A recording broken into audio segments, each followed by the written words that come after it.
Oi, pessoal, bom dia, tudo bem? Nós combinamos de discutir os contos machadianos esta semana, né? A partir também dos exercícios do livro, né? Então, nós vamos começar pelo enfermeiro nessa aula. Nós vamos começar conversando, vamos ler o trecho do enfermeiro que está no livro de vocês, vamos responder as questões. E, fazendo isso, nós vamos recordando a estrutura do conto, os elementos da narrativa e as características do conto machadiano, tá certo? Nós vamos fazer isso na aula de hoje, nas duas aulas de hoje, a primeira sobre o alienista e a segunda sobre a cartomante, tá certo? Leiam todos os contos de Machado de Assis que estão disponibilizados no bloco 7 da plataforma do AVA, né? Se tiverem dúvidas, tirem aqui no chat, ou entrem no fórum e coloquem a dúvida que tiverem, tá bem? Estaremos aqui à disposição de vocês.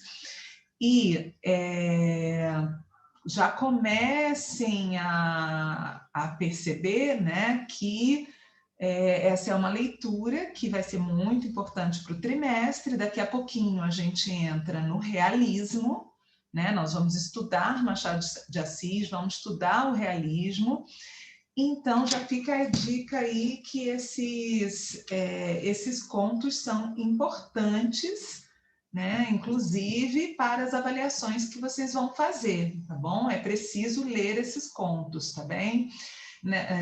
Nós combinamos discutir esta semana 2, né? Que são o enfermeiro e a cartomante, tá bom? Semana que vem, semana que vem não, esta semana ainda, na quarta-feira, amanhã, né, nós vamos discutir o alienista, tá? E seria muito importante que vocês leiam o alienista para que nós possamos conversar sobre ele e vocês tirarem as dúvidas, tá bom? Então, vamos lá? Vamos começar?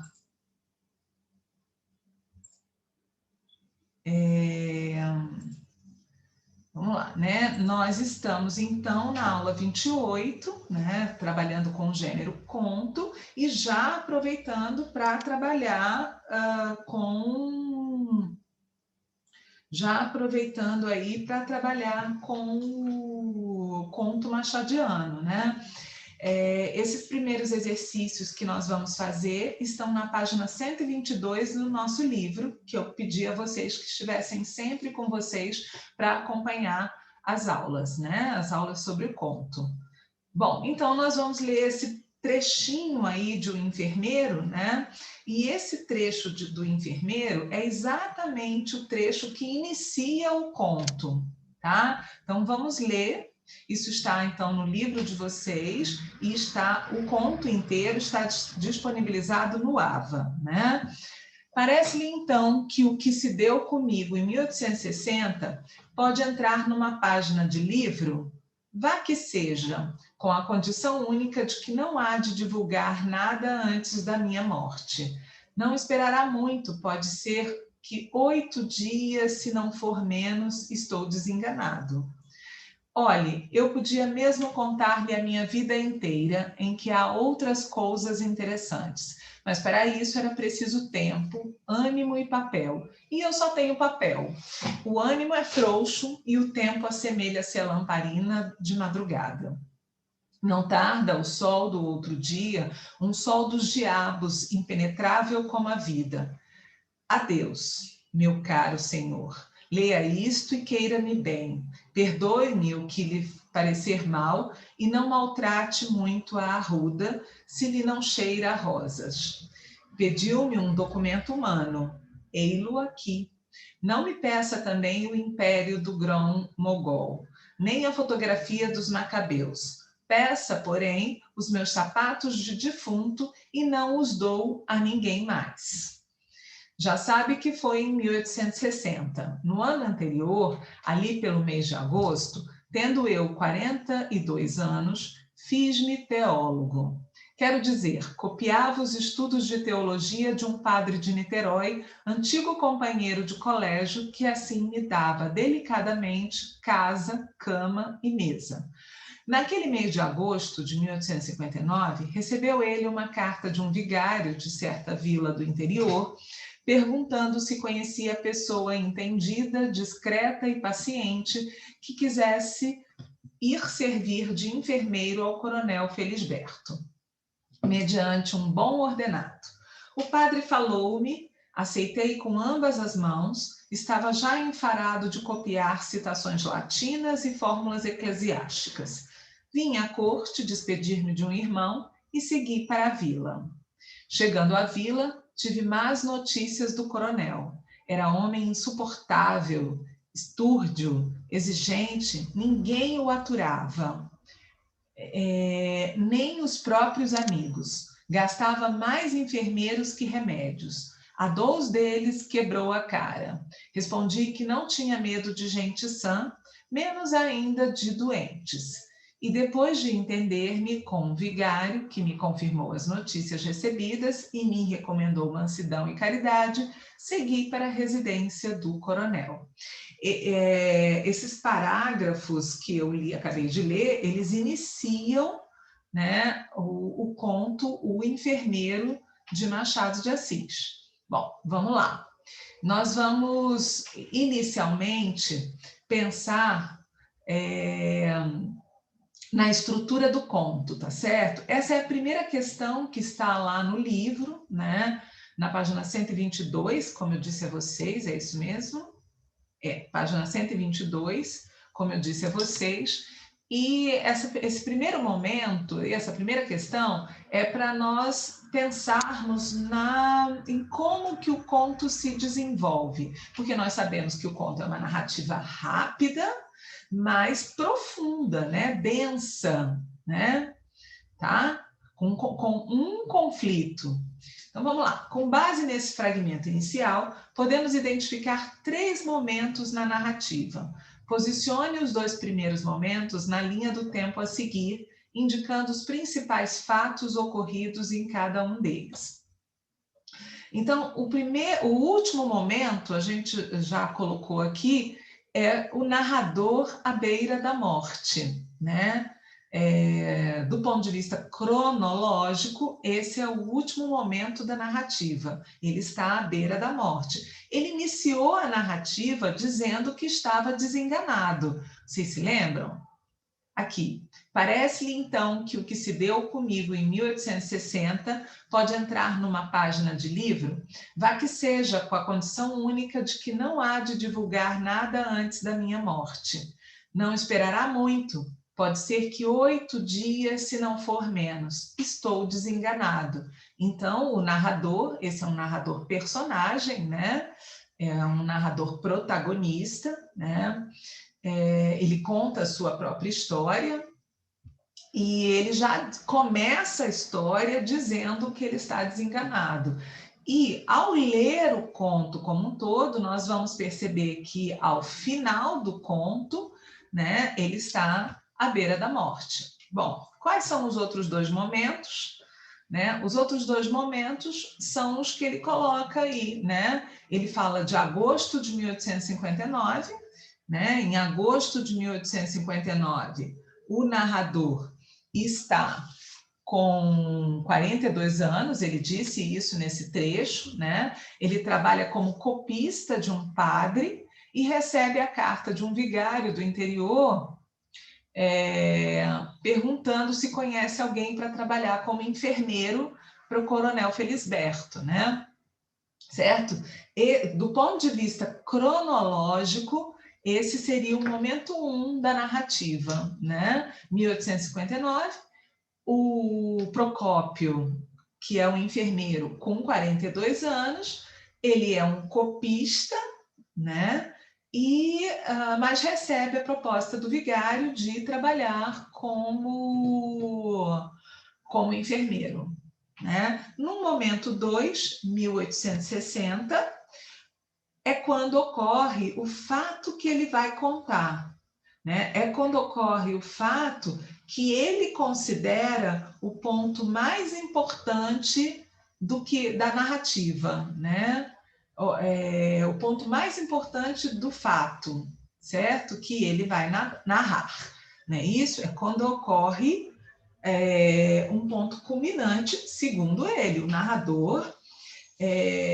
Esse narrador, ele está, não sei se vocês perceberam, desde o início, já numa interlocução, ou seja, ele já está entrando em contato com um interlocutor indefinido. Vocês perceberam? Tá? Ele está falando com alguém. Esse alguém pode ser que seja o leitor, né? Pode ser o leitor. Por que pode ser o leitor? É comum na narrativa da fase realista do Machado de Assis, é muito comum ele fazer essa interlocução com o leitor, né? Essa perspectiva de quebrar, né, a quarta parede e entrar em contato com o leitor. Isso Machado de Assis já fazia no século XIX, né? Então, vamos lá? Outra questão que está no livro de vocês: em qual desses momentos, em qual desses 3 momentos, ocorrerá o clímax do conto? Aí eu coloquei, ou seja, o que é o clímax? É importante a gente saber o que é o clímax. Eu falei na aula passada, da semana passada, mas vamos revisar. O clímax é o ponto de maior tensão do conto. E no conto, o romance também tem clímax, mas no conto o clímax ele é ainda mais denso, porque o conto é uma narrativa construída para ser lida de uma sentada, como diz o Edgar Allan Poe, né? Para ser lida de uma vez. Por isso é uma narrativa curta, né?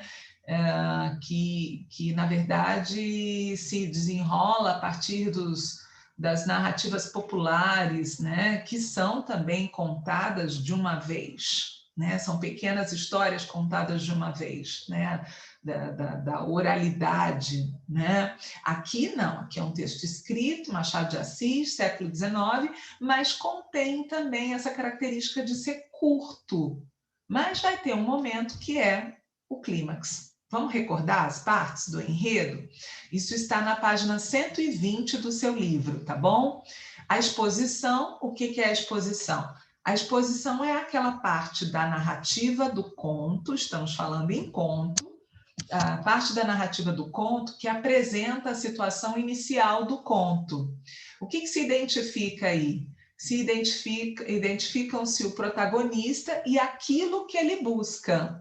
Tá? É claro que, dependendo do conto, gente, pode ser que seja apresentado um outro elemento da narrativa. Tudo depende do foco, né? Tudo vai depender do conflito, na verdade, que vai ser desenvolvido. O conflito aqui se desenvolve a partir dessa relação entre o enfermeiro e o coronel, né?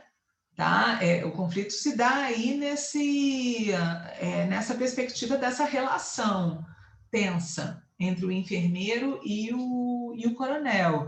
Então, a apresentação, a exposição desse conto vai partir da apresentação desse protagonista, que vai se tornar enfermeiro de um coronel que é extremamente agressivo, né? Com todos os seus cuidadores, digamos assim, né?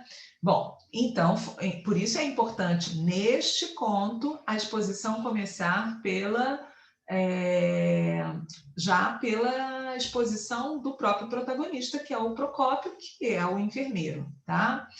A complicação é a parte do enredo em que o conflito se desenvolve, né? Então, no caso do enfermeiro, vai começar a ser apresentada, descrita, essa relação entre o enfermeiro e o coronel, né? essa relação vai ser apresentada.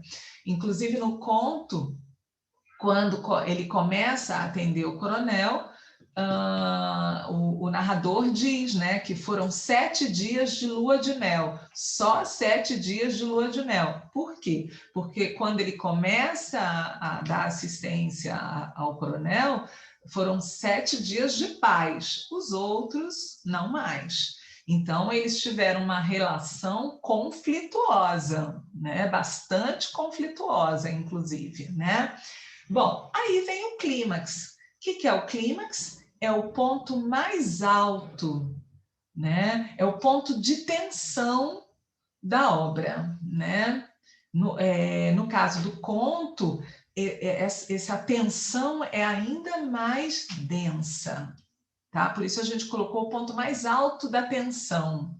Vai ficando mais complicado, mais tenso, né? Essa relação vai ficando mais tensa. Bom, e ao final, o desfecho, né? Que é quando o conflito se resolve de modo favorável ou não ao protagonista, que em geral alcança um novo estado de consciência. Isso é no conto em geral. Agora, em se tratando de Machado de Assis, mais ainda, gente, porque o Machado de Assis, lembram-se da semana passada? Ele é o bruxo do Cosme Velho. Por que ele é conhecido como bruxo do Cosme Velho?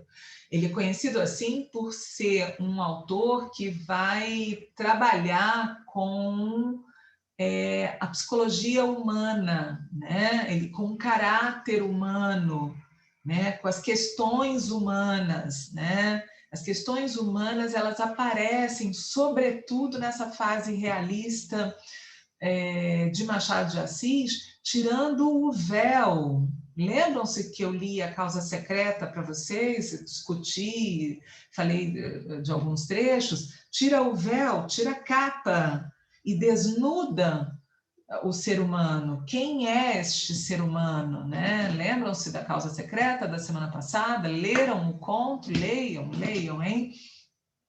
Então, as personagens de Machado de Assis, sobretudo nessa fase realista, e os contos compõem muito bem essa fase realista, ele vai alcançar um novo estado de consciência que muitas vezes é apresentado para o leitor de forma bastante irônica, né? Neste conto, Enfermeiros, se vocês leram, vocês sabem disso, né? Não vou dar spoiler agora não, mas vocês sabem que o desfecho é bastante irônico desse conto, né? Assim como o da Causa Secreta, que nós vimos semana passada, né? Assim como o da Cartomante também. O desfecho é muito irônico, traz à tona esse estado de consciência, mas ironizando a condição humana, né? Ironizando o caráter humano e as questões desse humano demasiado humano.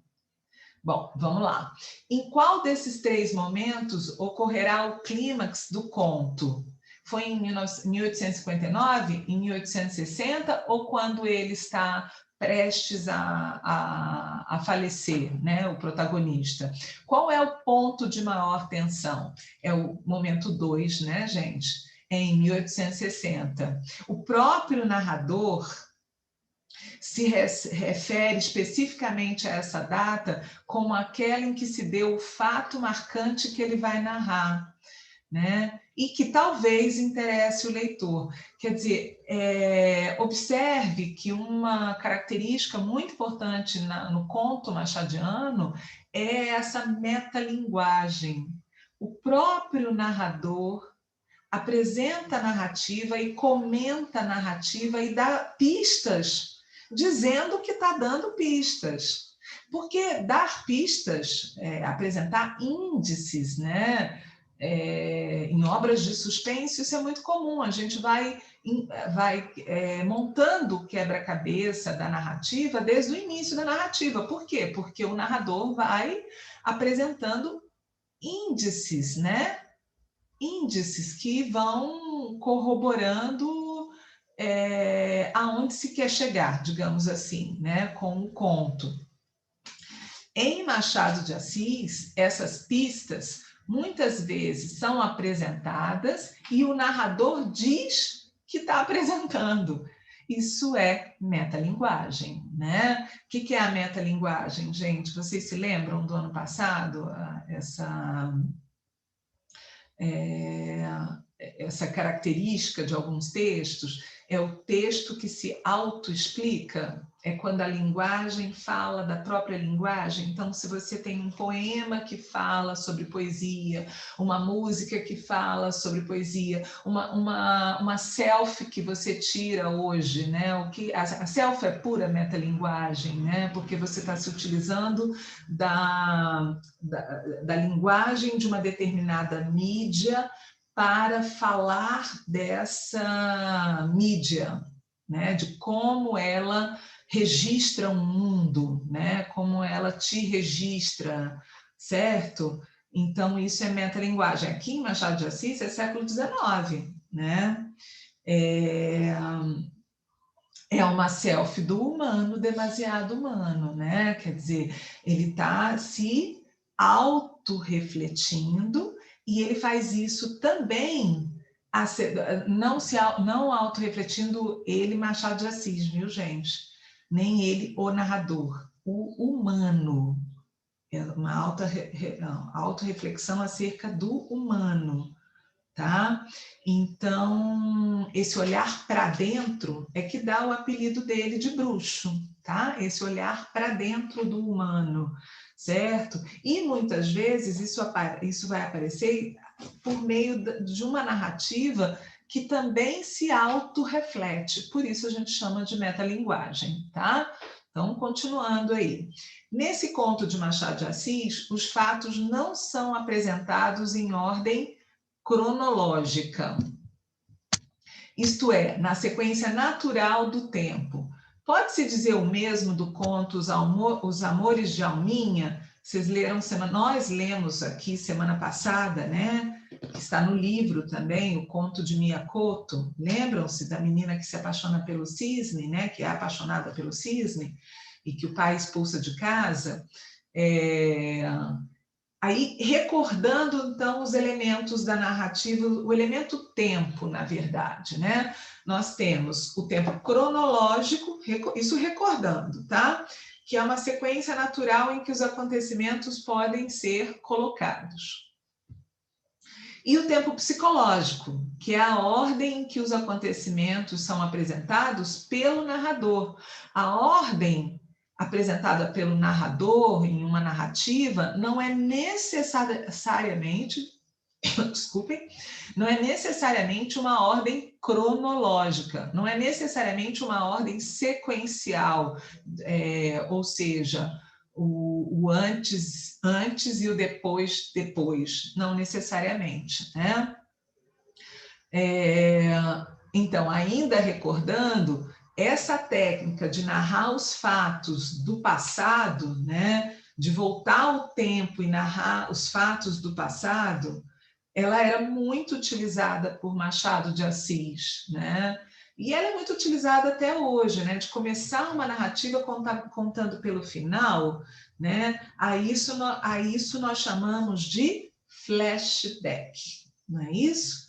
Tá? Tá voltando ao passado para depois ir para o presente. Agora, gente, eu coloquei uma observação aí que é muito importante, porque Machado de Assis, ele é tão genial e é tão, digamos, além do seu tempo, né? Porque isso aqui é século XIX. Ele vai tão além do seu tempo, do ponto de vista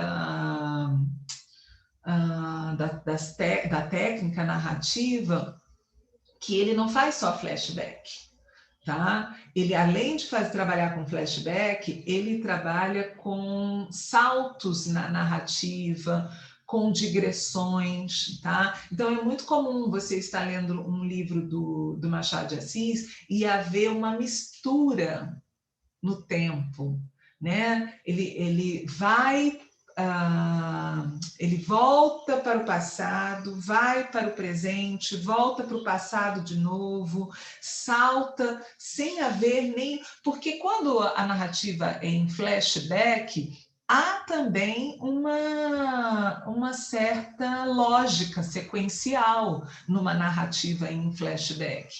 Mas em Machado de Assis, ele dá saltos no tempo, ele é um vai e vem temporal, né? Muitas vezes, tá certo? Ele faz isso muitas vezes na sua fase realista, vai e volta, ele salta no tempo, e isso é bem genial, tá? É muito interessante, tá? Bom, então eu coloquei aí a observação, né, que em Machado de Assis, muitas vezes, além de flashback, o narrador mistura passado e presente de forma desordenada, ou seja, sem sequência, né, com saltos na narrativa e digressões filosóficas, porque muitas vezes ele para a narrativa, essa narrativa em sequência, para fazer uma elucubração filosófica. Quando lerem Memórias Póstumas de Brás Cubas, e leiam Memórias Póstumas, né? Vocês vão perceber que ele faz isso. Quando lerem Dom Casmurro, vocês vão perceber que ele faz isso também, tá? Hoje, na literatura e no cinema, isso é muito comum, esse salto na narrativa, né? Eu não sei vocês, eu particularmente acho bastante interessante. Eu gosto bastante desses saltos, e até porque eles parecem que aproximam, né? Eles tornam as personagens ainda mais humanas, mais humanizadas, mais verossímeis, né? Ainda mais esféricas, compreendem? As personagens são mais profundas, né? Porque daí mistura com um tempo que é um tempo psicológico, né? É um tempo da personagem, né? E nós temos realmente esses tempos, né, gente? A gente não vive só o presente, a gente vive em interação com o presente e com o futuro também, né? Mas vamos lá, senão essa aula muda para uma aula de filosofia, né, gente? Vamos lá. Nesse conto de Machado de Assis, então os fatos não são apresentados em ordem cronológica, numa sequência natural. Pode-se dizer o mesmo do conto Os Amores de Alminha? Eu li novamente para a gente voltar à questão, né? Não. O que acontece? Em Os Amores de Alminha, os fatos seguem uma linha cronológica, vocês se lembram? Primeiro a mãe é chamada na escola, aí ela vai à escola porque a filha está faltando muito na escola, depois ela retorna à sua casa, conversa com o marido fica super bravo, expulsa a filha de casa porque acha que ela está de namorico, não é? Aí passa o tempo, né? A filha foi expulsa de casa, a mãe não sabe da filha, mas um dia a mãe passeando, né, vai encontrar a filha no jardim público apreciando o cisne, né? Então, no conto Os Amores de Alminha, no conto do Miyakoto, esse tempo cronológico e psicológico, eles se misturam, né? Gente, muitas vezes, abrindo parênteses, né?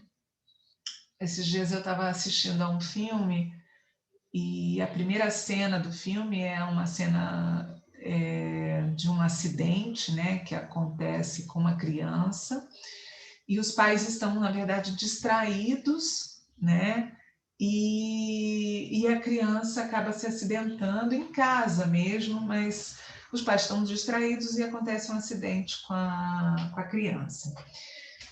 É bem interessante, porque o que o cineasta fez, né?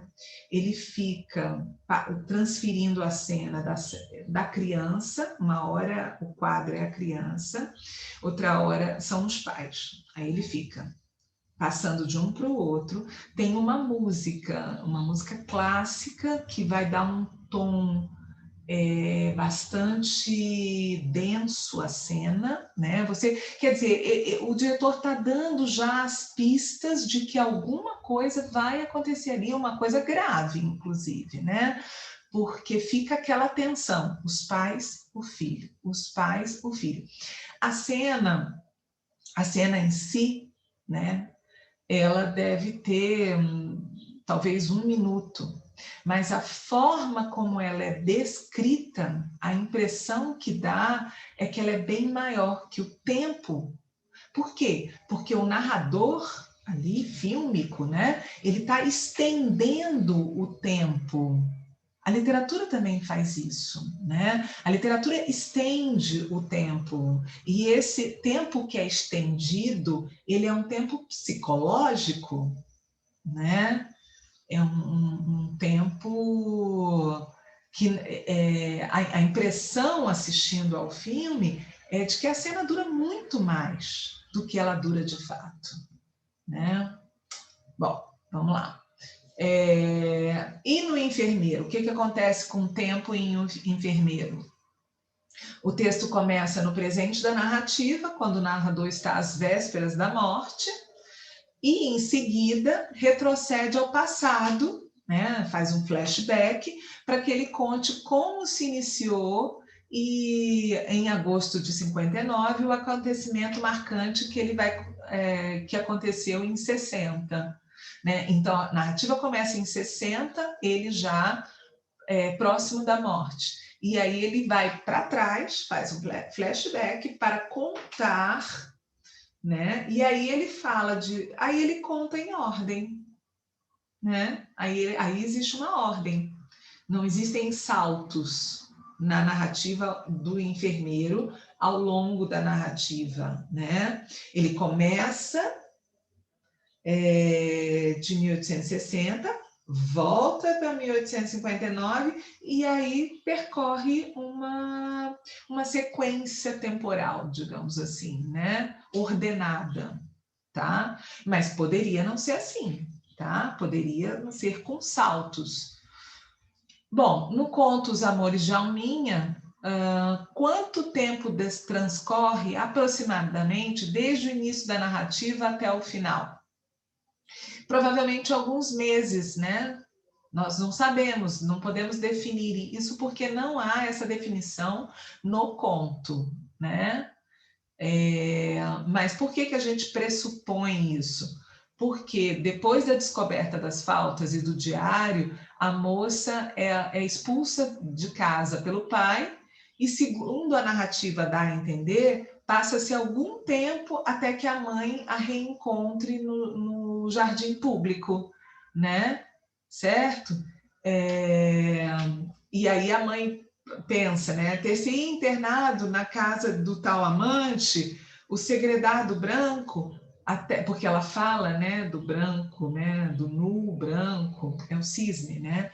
Até que certa vez a mãe descobre a moça tênue na bruma do jardim público. Então, eu posso pressupor, a partir da narrativa, a partir dos fatos, que alguns meses talvez tenham se passado. Posso precisar esse tempo? Não. É importante precisar esse tempo? Se fosse importante, o narrador haveria dito, né? A narrativa de um conto, ela é mais enxuta, né? Em se tratando de Machado de Assis, isso é inclusive uma característica de Machado de Assis, né?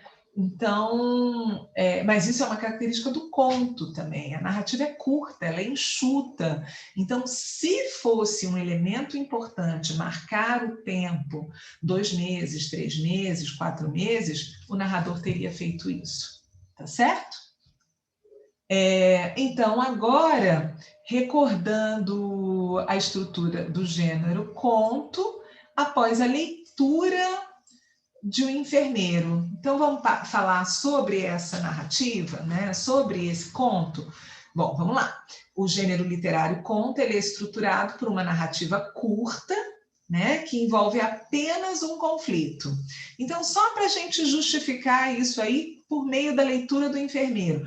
Gente, é muito importante que vocês leiam, muito importante, porque senão vocês ficam com as informações que eu estou passando. E é importante que vocês pensem sobre essas informações, tirem dúvidas, né? Comparem com outros contos que vocês já leram da literatura universal, dos que vocês conhecem, do conhecimento de vocês, tá? Da história de leitores de vocês, tá certo? E que nós façamos essas associações, tá bom? Porque é claro, né, gente, é importante lembrar que uma avaliação, seja ela uma avaliação de larga escala, seja uma avaliação na escola, ela não vai cobrar o número de páginas, gente. Vocês acham que uma prova vai cobrar isso? Né? Uma prova vai cobrar da forma como eu estou colocando aqui, destacando os elementos. Eu estou fazendo isso para corroborar ideias que eu discuti ao longo da aula e para que você consiga construir, assistindo a aula e lendo os textos, que você consiga fazer uma reflexão sobre a narrativa, sobre o gênero, sobre os elementos e sobre a discussão que se pode ter a partir daí, né?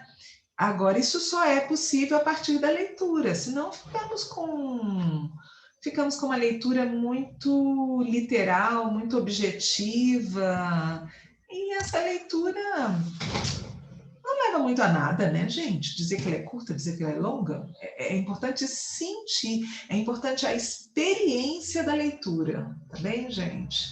Tá? Até para vocês fazerem boas provas, não só aqui no Colégio Militar, gente, é muito importante que vocês entendam isso, né? Para que vocês consigam ler melhor enunciados de provas, para que quando vocês chegarem lá no Enem, que forem escrever uma redação, por exemplo, e que cobrarem de vocês um repertório sociocultural, né?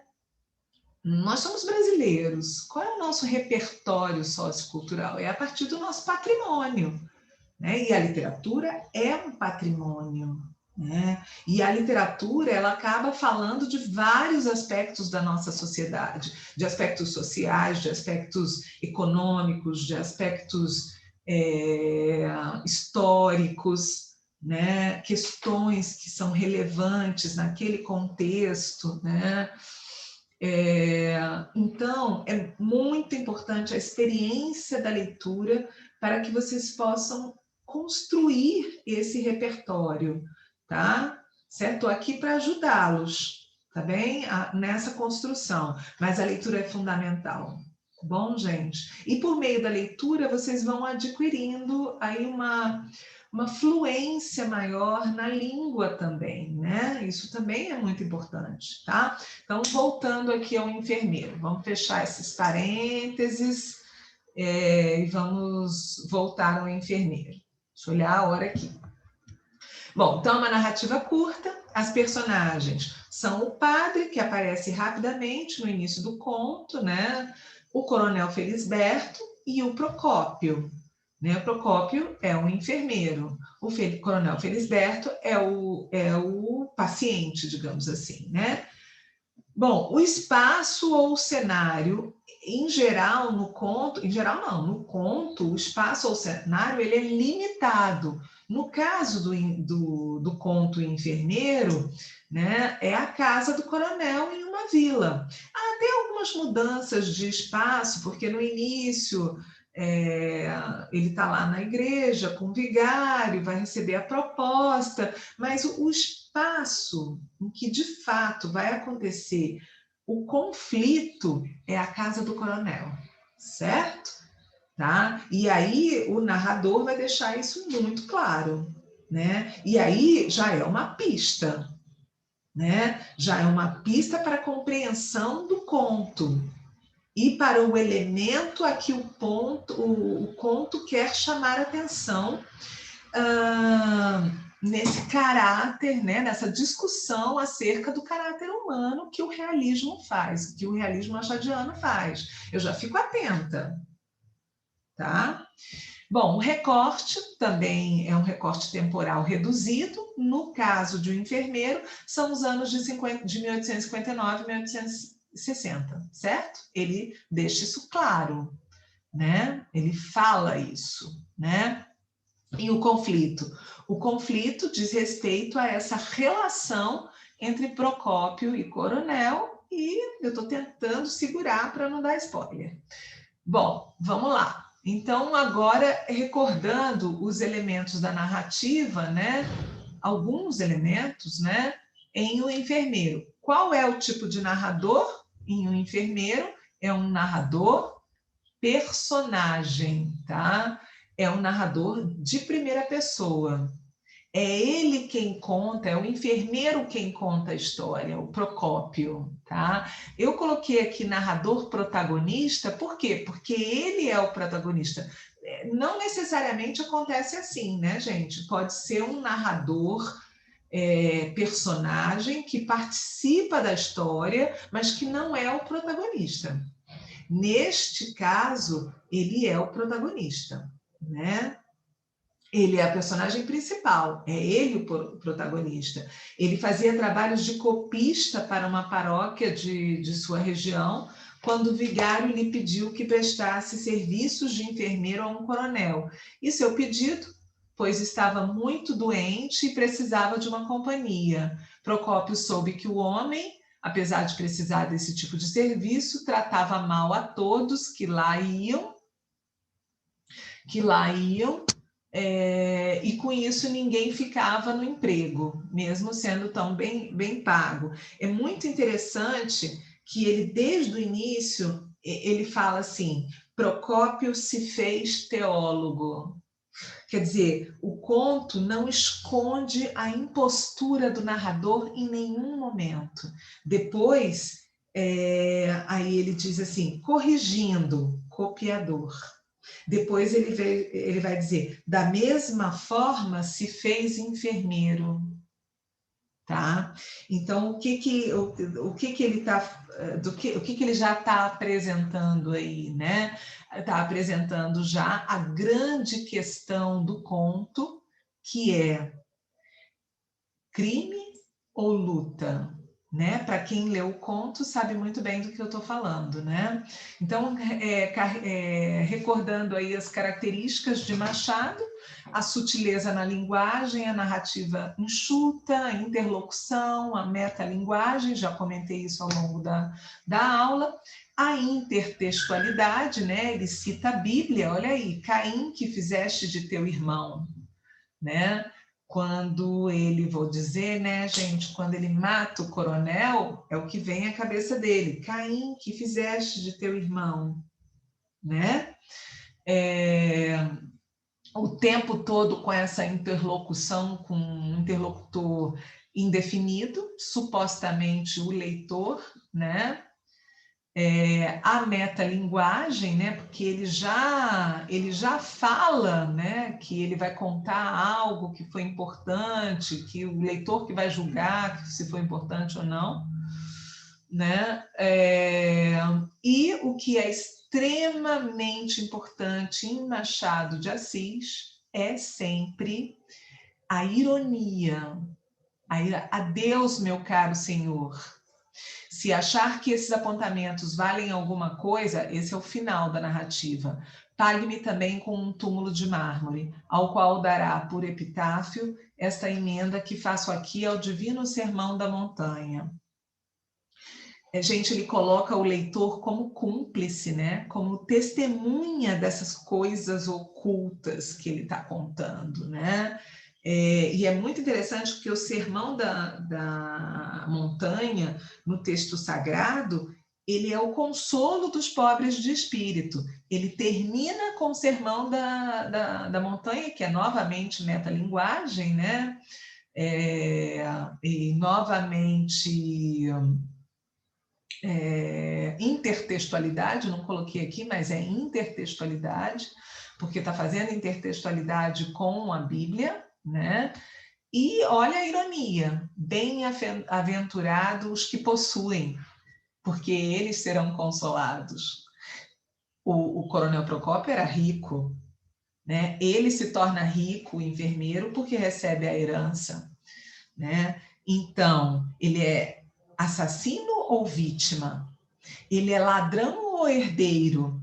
Crime ou luta? A análise psicológica das personagens, que é sempre algo extremamente importante em Machado de Assis, né? O ser humano, ele é a principal matéria-prima da análise das temáticas sobre a existência, né? O coronel Felisberto, enfermeiro, tirando aquela primeira semana de lua de mel, que o enfermeiro diz, a relação, a personagem é extremamente rude com o enfermeiro, até que chega um momento, é crime ou luta? Leiam o conto e me digam, crime ou luta? Pessoal, um beijo e até já.